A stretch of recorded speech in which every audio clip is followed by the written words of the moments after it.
국내외 코로나19 상황과 이슈 전문가 두 분과 함께 살펴봅니다. 서울대 중앙대 약학대학 교수 강양구 TBS 과학전문기자입니다.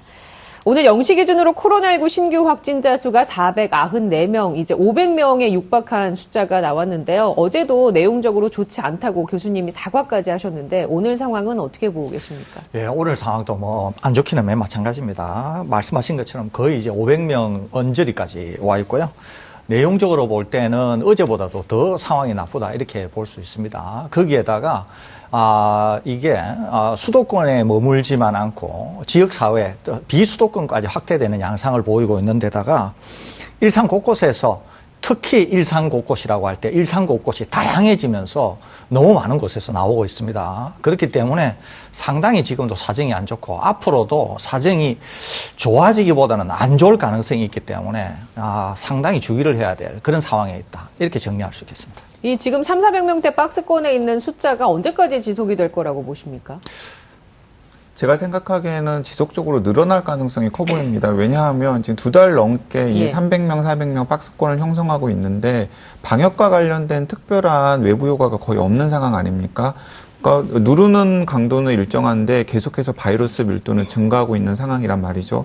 그렇게 된다면은 점차적으로 폭발적으로 증가하지는 않겠습니다만은 한 주 한 주가 지나갈수록 그 한 주의 지표를 정확하게 알려주는 수목금토 확진 환자 숫자는 점진적으로 늘어나는 추세가 되지 않을까라는 생각이 들고요. 실제로 지금 그런 양상을 보이고 있습니다.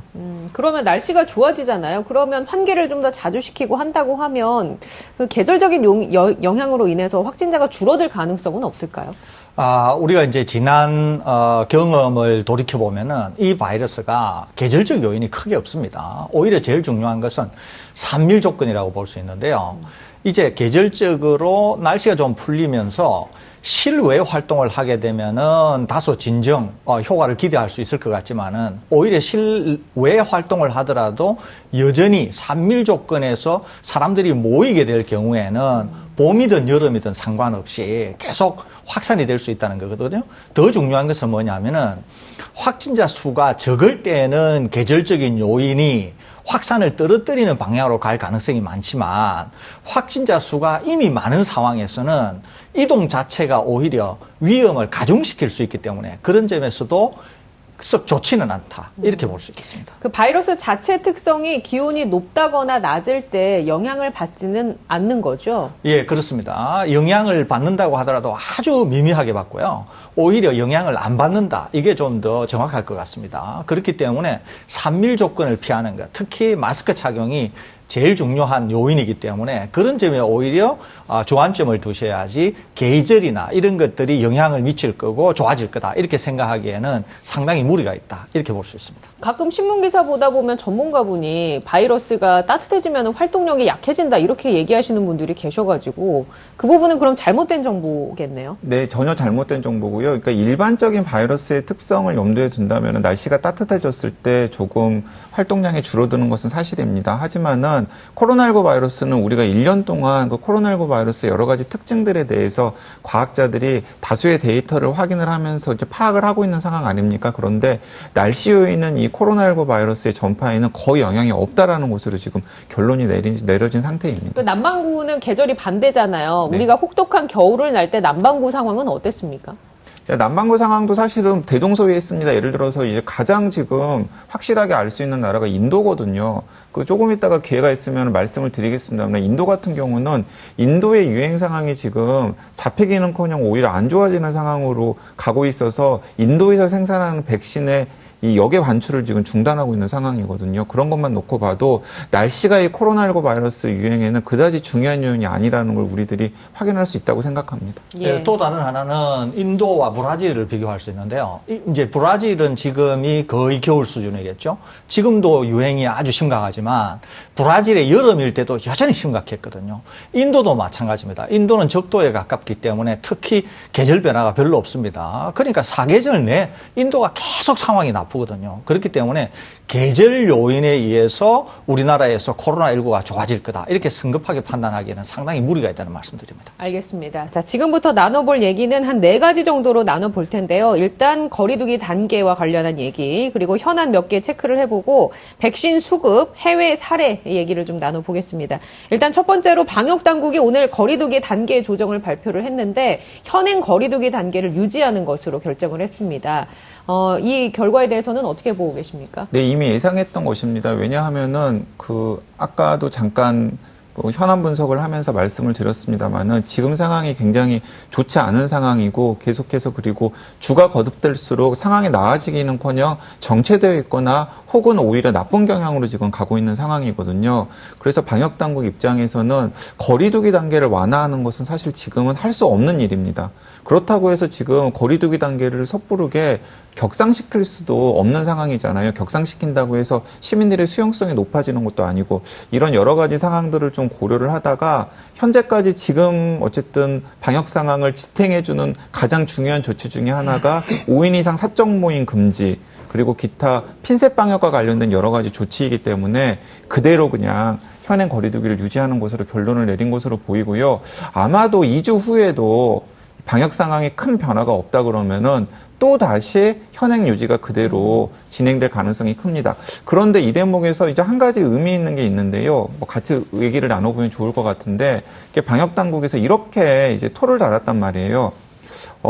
지방자치단체별로 새롭게 검토하고 있는 거리두기 단계를 적용하고 싶은 곳은 신청을 받아가지고 자율성을 두겠다라고 했습니다. 근데 저는 굉장히 잘한 거라고 생각합니다. 그 새로운 거리두기 체계를 마련을 했는데 그것을 시범 적용할 지자체는 신청을 해달라라는 네. 거죠. 그 새롭게 마련된 거리두기 체계는 일단 어떤 건지 간략하게 소개를 해주실 수 있을까요? 일단은 새롭게 마련된 거리두기 체계는 이제 10만 명당 기준으로 해가지고 단계를 1단계, 2단계, 3단계, 4단계로 나눠서 조치를 하는 것인데 기본적으로 방점이 업장에 문은 가능하면은 열어두되 업장에 문은 가능하면 열어두되 혹시 방역 조치가 지켜지지 않은 곳에 대해서는 그 업장에 대해서 제재를 가하는 그러니까 책임과 자율의 방점을 찍은 방역이라고 할 수 있겠는데요. 지금 마련을 해놓고서도 수도권의 상황이 좋지 않기 때문에 적용을 못하고 있는 상황이거든요.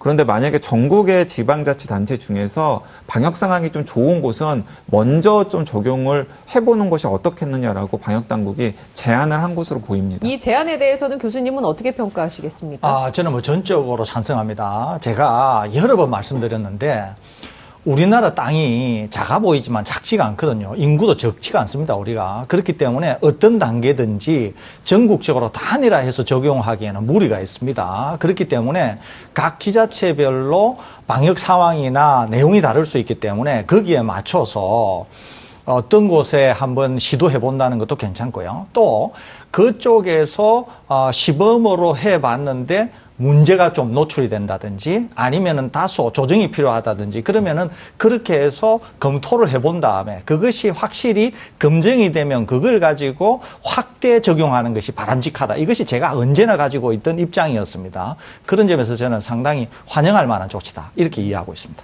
예. 자, 이번에는 집단 감염 사례 몇 가지를 체크를 해보겠습니다. 지금 고등학교에서 확진자들이 계속 나오고 있거든요. 앞서 조지현 기자의 브리핑도 보셨겠지만 최근 일주일 동안 전국 유치원과 초중고교에서 학생 210명 그리고 교직원 35명이 확진 판정을 받았습니다. 하루 평균 30명의 학생이 감염이 된 셈인데 교내 감염이 계속되는 이유가 어디에 있을까요? 네, 근본적인 이유는 그 지역사회 바이러스 밀도가 높기 때문입니다. 설 교수님이나 제가 이제 여러 차례 학교 방역과 관련해서 이런 이야기를 드렸었는데요. 학교가 안전한 곳은 아닙니다. 학교가 안전한 곳은 아니고 학교에는 어디에 종속 변수냐면 그 지역사회의 감염 상황이 심해지면은 학교에서도 당연히 확진 환자가 생길 수밖에 없고요. 지역사회 감염 상황이 상대적으로 적으면 학교에서는 확진 환자가 나오지 않습니다. 그런데 지금 상황이 딱 그런 상황으로 보입니다.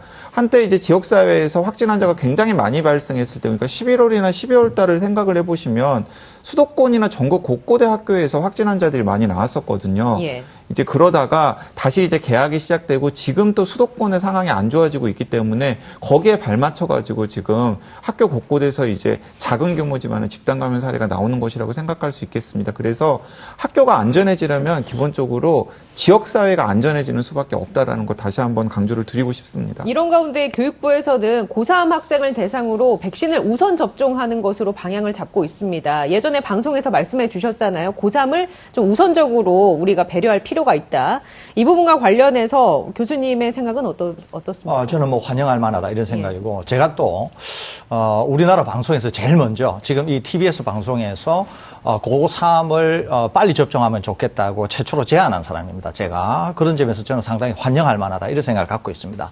그런데 이제 어떤 백신을 접종할 것이냐라고 하는 질문이 있을 수 있죠. 그런데 아시다시피 화이자 백신은 긴급 승인이 날 때 다른 백신들과는 달리 18세 이상의 이제 허가가 났습니다. 그러니까 나이 차가 다수 있습니다만은 16세 이상의 허가가 났습니다. 그러니까 16세 이상이면은 고등학교 고학년이 맞을 수 있다는 거죠. 그러니까 만일에 고3이 먼저 접종이 된다 그러면은 화이자 백신으로 한정해서 맞아야 될 것으로 생각이 됩니다.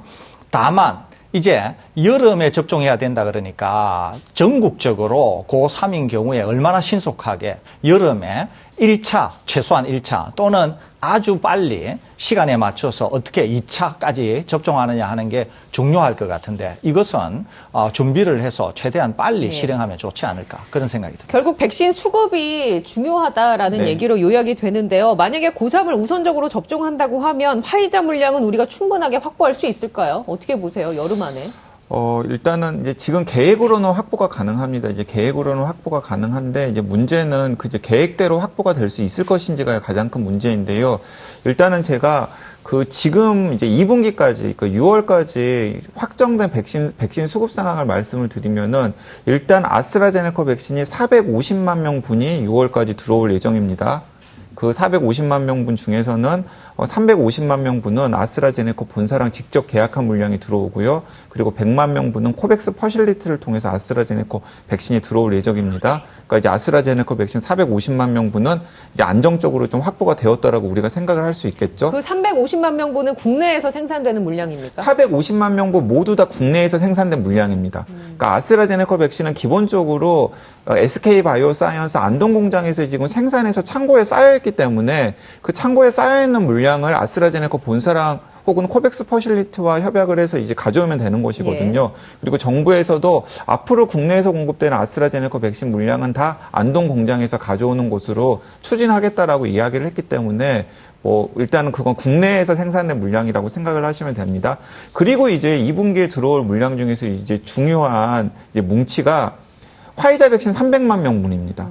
근데 이제 화이자 백신 300만 명분을 이제 2분기에 들어와야 되는데 제가 이제 어제 그제 계속해서 이제 화이자를 사실 믿을 수가 없다라는 이야기를 드렸잖아요. 그건 우리 정부가 열심히 노력을 한다고 하더라도 화이자가 우리는 다른 데 먼저 공급을 해야 되기 때문에 혹은 여러 가지 제약에 묶여있기 때문에 한국 정부와 안타깝게도 약속을 지킬 수 없다라고 통보를 해버리면 우리 속수무책으로 당할 수밖에 없는 상황이거든요. 그러니까 일본의 상황이 지금 그런 상황입니다. 일본은 우리나라보다 먼저 계약을 했고 그리고 또 들여오기로 한 물량도 굉장히 많은데도 불구하고 화이자 백신을 들여오지 못해가지고 지금 백신 접종을 못하고 있는 상황이거든요. 근데 이제 우리나라도 그런 상황이 될 수가 있다라는 겁니다. 그래서 정부에서 굉장히 물밑에서 노력을 많이 할 것이라고 믿어 의심치 않습니다만은 우리 정부가 아무리 노력을 한다고 하더라도 화이자에서 우리가 애초에 2분기까지 300만 명분 주기로 했는데 그 300만 명분 못 주겠어라고 해버리면 우리는 속수무책으로 당할 수밖에 없는 상황이라는 거죠. 그래서 많은 전문가들이 화이자 백신은 들어와야 들어온 거다라고 조심스럽게 접근하는 것도 이제 바로 그 때문입니다. 자, 그러면 얀센이나 모더나 이런 부분은 어떻습니까? 일단은 얀센, 모더나도 이제 문제가 되고 있습니다. 그러니까 얀센, 모더나 둘 다 2분기에 우리나라의 일부 물량이 들어오기로 지금 약속이 되어 있는 상황입니다. 그것도 이제 약속이 되어 있는 상황인데 최근에 얀센에서 우리나라 정부에다가 애초 약속한 물량을 2분기에 못 줄 수도 있겠다라고 뭔가 이렇게 사전에 조율을 한 정황이 지금 보도가 되고 있습니다. 그게 50만 명분인가요?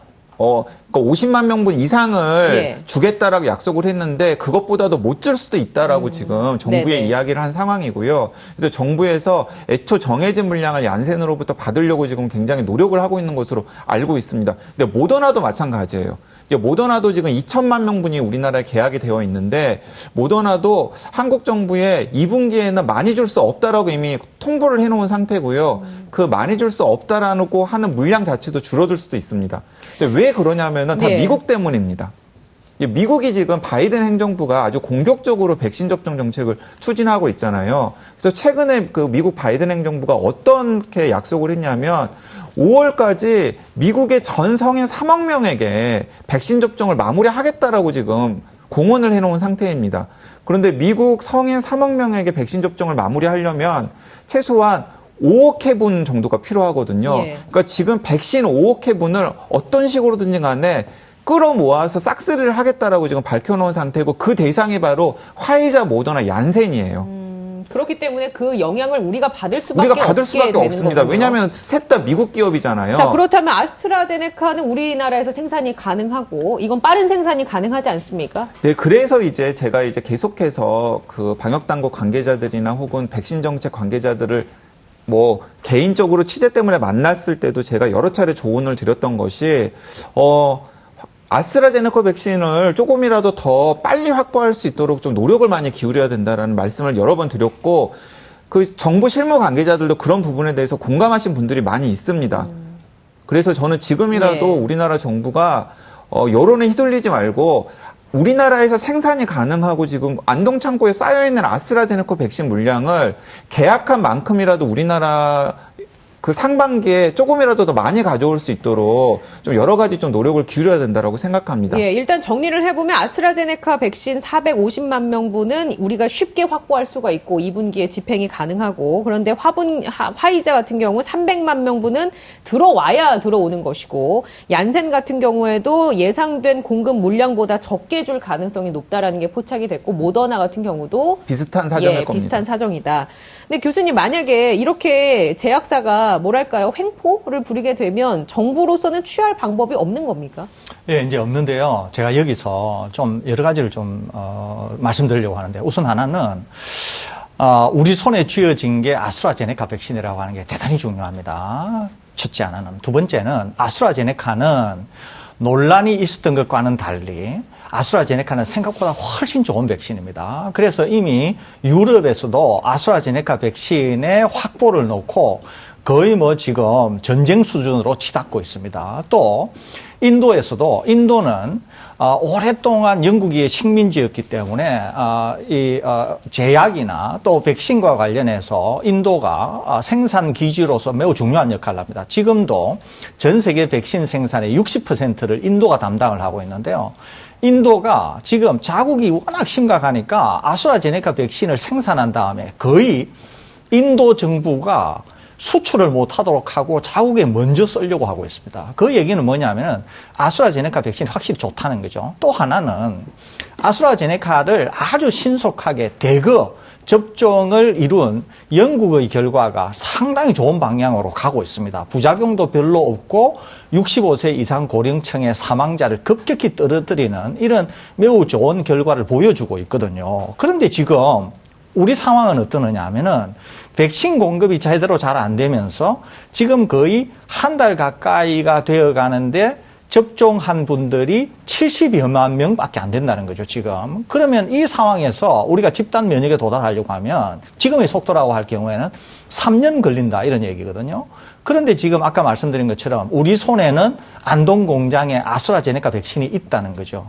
이 방송에서 여러 번 말씀드렸는데 아스트라제네카 백신은 좋은 백신이고 백신이 아니고서 팬데믹, 지금의 상황을 반전시킬 수 있는 카드는 어디에도 존재하지 않습니다. 그런 점에서 아스트라제네카 백신을 홀대했던 우리의 몇 달 사이에 이 갭이 굉장히 크게 다가온다는 거죠. 그러니까 지금이라도 당장 이 아스트라제네카 백신으로 우리 접종을 어떻게 할 거냐. 또 공급받기로 한 백신들이 공급이 되지 않을 때 과연 어떤 플랜 B를 가동할 것인가. 이런 것들을 심층적으로 지금 제로 베이스에서 다시 한번 진지하게 검토해야 되지 않을까. 이런 생각이 듭니다. 세계가 백신 공급과 관련해서 전쟁을 벌이고 있군요. 그 관련해서 두 가지. 일단 아스트라제네카 백신과 관련해서는 언론도 계속해서 지금 문제적인 태도를 취하고 있지 않습니까? 어제 저희가 아스트라제네카 백신 데이터와 관련해서 미국 FDA에서 정보가 좀 오래된 것 같다라는 지적을 받고 아스트라제네카 측이 다시 제출한 재료. 그 부분과 있어서 예방률이 79%에서 76%로 떨어졌습니다. 그걸 두고 우리나라 언론들은 예방률이 79에서 76으로 떨어졌다. 임상 결과 재발표를 했는데 이런 논란을 좀 부각시키고 있거든요. 이 부분과 관련해서는 정확한 팩트는 어떤 겁니까?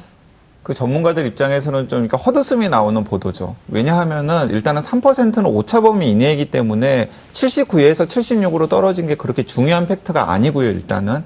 그리고 사실은 아스트라제네카 백신의 새로운 이 임상 데이터를 봤을 때 많은 전문가들이 주목했던 것은 뭐냐면 두 가지였습니다. 하나는 중증 환자 발생률이 100%로 그대로 유지가 되었다라는 게 굉장히 중요한 대목 중에 하나고요. 더 놀라웠던 것은 뭐냐면은 65세 이상의 고령 인구에 대한 예방 효과가 애초에 80%였는데 85%로 늘었다라는 게 굉장히 중요한 거예요. 그러니까 데이터가 나빠진 게 아니라 데이터가 오히려 더 좋아진 겁니다. 그래서 많은 전문가들은 이게 데이터가 더 나빠지면 어떨까 하고 걱정을 했었는데 데이터가 오히려 훨씬 더 좋아졌구나라고 하면서 환호성을 질렀는데 예. 그걸 우리나라 언론들은 79에서 76으로 3% 떨어졌으니까 또 아스트라제네카 흠집 잡을 게 생겼네 하고 그런 식으로 보도를 할 줄 알았는데 아니나 다를 것도 다 그런 식으로 제목을 뽑아서 보도를 하더라고요. 그러니까 같은 기자로서 좀 굉장히 부끄럽기도 하고 좀 안타깝기도 하고 그렇습니다. 네, 그리고 어제 방송과 관련해서 유튜브 댓글로 이런 활발한 또 토론이 펼쳐졌습니다. 저희 방송과 관련해서. 저희가 어제 영국 사례를 다루면서 아스트라제네카 백신을 굉장히 속도감 있게 접종한 영국 같은 경우에 사망자가 급격하게 줄어들었다라는 얘기를 해드렸잖아요. 한 시청자분께서 댓글로 하지만 영국에서 이렇게 사망자가 줄어든 것은 지난 한 3개월간 계속된 락다운 때문일 수 있다라는 얘기를 주셨단 말이죠. 이에 대해서는 어떻게 생각하십니까? 1월 한 달만 놓고 보면 그럴 수도 있겠습니다. 그러니까 1월 달까지는 긴가민가 했거든요. 많은 전문가들도. 그런데 지금 백신 접종 12월부터 시작해가지고 4개월이 지나면서 또렷하게 백신 효과가 나타나고 있는 상황을 부정할 수는 없겠다라는 생각이 들고요. 거기에다가 락다운 효과가 그렇게 사망률, 치명률이라던가 중증 환자 발생률을 그렇게 비약적으로 떨어뜨릴 수는 없습니다.